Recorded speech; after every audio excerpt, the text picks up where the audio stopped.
Agora vamos para a nossa terceira aula de limites, falar sobre continuidade de funções. Na aula passada, vimos que a gente consegue calcular os limites de algumas funções quando x tende a a, simplesmente calculando o valor da função em a, certo? E eu até comentei que as funções com essa propriedade são chamadas de funções contínuas em a. É o que veremos agora. Quais são as condições necessárias para que uma função seja contínua em um número a? Bom, para começar, o que significa continuidade? A ideia de continuidade aqui nas funções é a mesma ideia do emprego da palavra continuidade no nosso uso comum, no nosso dia a dia. O que é uma coisa contínua? É uma coisa que acontece sem interrupções, né? Então, para a gente entender a continuidade de uma maneira bem tranquila, observe esses três gráficos que eu coloquei aqui para a gente. O gráfico da função f, o gráfico da função g e o gráfico da função h. Se você tivesse que chutar para mim qual dessas três funções é contínua em x igual a a, provavelmente você chutaria a função f, né? E você está correto. É a única das três funções que não é interrompida para x igual a a.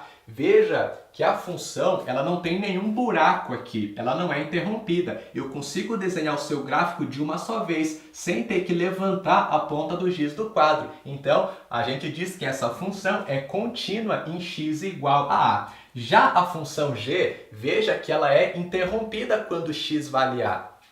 Existe um buraco aqui, né? Eu não consigo desenhar esse gráfico de uma só vez, sem levantar a ponta do giz do quadro. Assim, dizemos que essa função é descontínua em x igual a a. A é um ponto de descontinuidade dessa função aqui. A mesma coisa acontece com a função h. Ela também é interrompida para x igual a a. Essa função também é descontínua em x igual a a. A também é um ponto de descontinuidade dessa função aqui, tá? De maneira mais precisa, temos a seguinte definição. Uma função f definida num intervalo i com a pertencente a i é dita contínua em x igual a a se o limite da função quando x tende a a for igual a f de a. Ou seja, o limite da função quando x tende a a tem que ser igual ao valor da função em a, certo? Primeira condição que nós temos, então, é o a pertencer ao domínio da função, tá? Para a função ser contínua em x igual a primeira condição é o a estar no domínio dessa função. A função tem que existir para x igual a a, certo? Vamos observar aqui as funções f, g e h. Na função f, a primeira condição é satisfeita, né? Porque o a está no domínio dessa função. A função existe quando x é igual a a, certo? Quando x é a, temos o f de a, tá aqui, esse ponto. A segunda condição é que o limite da função quando x tende a a exista e esse limite seja igual ao f de a, né? Então vamos observar aqui. Qual é o limite da função f quando x tende a a? Bom, quando a gente se aproxima do a tanto pela esquerda quanto pela direita, a função se aproxima exatamente desse ponto aqui, que é o f de a. Portanto, esse limite ele é igual a f de a. Estão satisfeitas todas as condições, né? A função f ela é contínua em x igual a a. Vamos observar agora por que essas duas funções elas são descontínuas em x igual a a. Bom, a função g ela é descontínua em x igual a a porque o a ele não faz parte do domínio dessa função. Veja que a função não está definida para x igual a a. Quando x é exatamente a, temos uma bolinha aberta, indica que esse ponto não faz parte da função. A função não está definida, não existe para x igual a a. Então, se não existe aqui o f de a função já é descontínua em x igual a a. Já a função h, o que acontece com ela? A primeira condição é satisfeita, o a faz parte do domínio dessa função, olha só. Quando x vale a função resulta o h de a. É esse ponto que está aqui em cima, bolinha fechada, né? Porém, o limite da função, quando x tende a a, esse limite ele não existe. Por quê? Veja que quando a gente se aproxima do a pela direita, a função se aproxima do h de a. Porém, quando a gente se aproxima do a pela esquerda, a função se aproxima desse ponto aqui, que é outro valor, né? Portanto, limites laterais resultam valores diferentes, não existe o limite dessa função quando x tende a a. Se esse limite aqui não existe, não tem como ser satisfeita essa condição, né? então a função também é descontínua em x igual a a. Tá ok? Agora a gente vai observar um pouquinho mais disso aqui, resolvendo um exemplo. Vamos lá.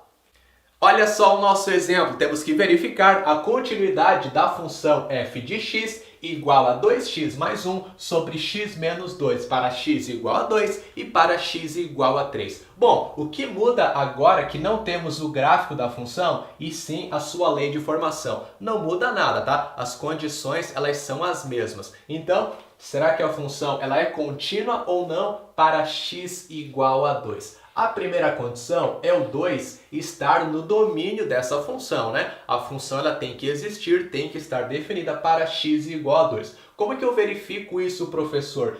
Através da lei de formação da função. É só você tentar calcular o valor da função quando x vale 2. Se você conseguir resolver isso, chegar num valor, beleza. Esse é o valor né, da função quando x vale 2 e o 2 está no domínio dessa função. Se você não conseguir resolver, é porque o 2 não faz parte do domínio, né? Quando eu digo não conseguir resolver, é chegar numa divisão por zero, numa indeterminação, 0 sobre 0, ou se for uma função que tem um radical, você tem um número negativo dentro dessa raiz, sendo que o índice da raiz é par, coisas assim que não podem acontecer, certo? Então vamos lá. A nossa função é 2x mais 1 sobre x menos 2. Tentando calcular o valor da função em 2, o f de 2, o que vai acontecer?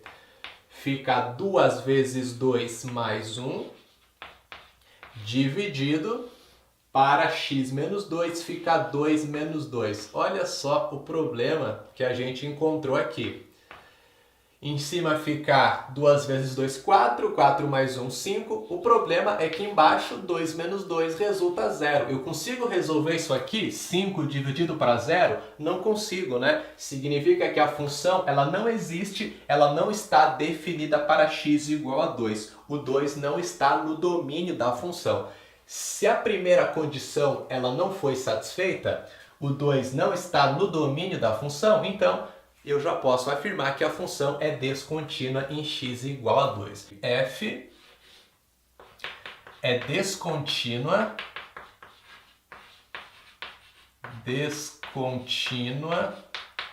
em x igual a 2, pois 2 não está no domínio de f. Muito bem. Agora na letra B, para x igual a 3. Agora não vai ter problema, né? X igual a 3, o 3 ele está no domínio dessa função. Na verdade, o único valor que não está no domínio é justamente o x igual a 2, nesse caso aqui, né? Então vamos lá. Primeiro passo é calcular o valor da função quando x vale 3, o nosso f de 3. Vamos lá, trocando o x por 3, 2 vezes 3 mais 1 sobre 3 menos 2. 3 menos 2. 2 vezes 3 dá 6, 6 mais 1, 7, resulta 7 sobre 1, que dá 7, né? Então o valor da função quando x vale 3 é 7. Agora qual é a próxima condição? O limite dessa função, quando x tende a 3, esse limite tem que existir e ser igual ao valor da função quando x vale 3, ou seja, tem que resultar 7 esse limite. Vamos colocar aqui. O limite da função 2x mais 1 sobre x menos 2, quando x tende a 3, esse limite aqui vai ser igual a 7, né? A gente viu na aula passada a propriedade da substituição direta. É só eu trocar o x desse limite pelo 3. Então isso aqui vai resultar 7, certo? Na verdade, todas as funções que são polinomiais, racionais, raízes, trigonométricas, exponenciais e logaritmas, basicamente todas as funções que a gente vai trabalhar, elas são contínuas para todos os números que estão no seu domínio, tá? Então, se a primeira condição aqui for satisfeita, o número estiver no domínio da função, a segunda condição automaticamente será satisfeita. O limite da função quando x tende para esse valor vai existir e vai ser igual ao valor ali da função. Então, aqui a nossa função quando x vale 3 resulta 7 e o limite dela quando x tende a 3 também é o mesmo 7. Essa função ela é contínua em x igual a 3. F é contínua em x igual a 3, pois verificamos que o f de 3 é igual ao limite da função f de x quando x tende a 3, tá ok?